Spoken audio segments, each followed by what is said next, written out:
Hi guys! Ayan, thank you so much po sa mga nakasubscribe sa aking YouTube channel.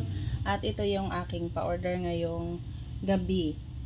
So, may order si Madam Reseller na 36 tubs leche flan. Ayan. So, ngayon ko lang to nabuo. Dahil madalas guys, nagkakaroon ng cracks yung leche flan. Kaya, thankful talaga kasi okay siya today. Behave yung aking mga leche flan. So ito na guys, by 6 ibabalot na lang po at i-deliver na po sa shop. Ayan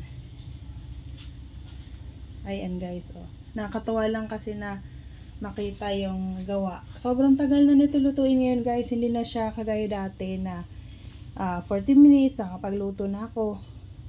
Ngayon guys, 70 to 80 minutes na ang cooking time ng leche flan ko.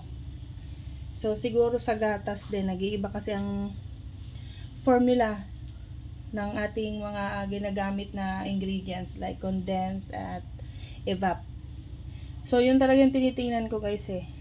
Napakatagal makaluto.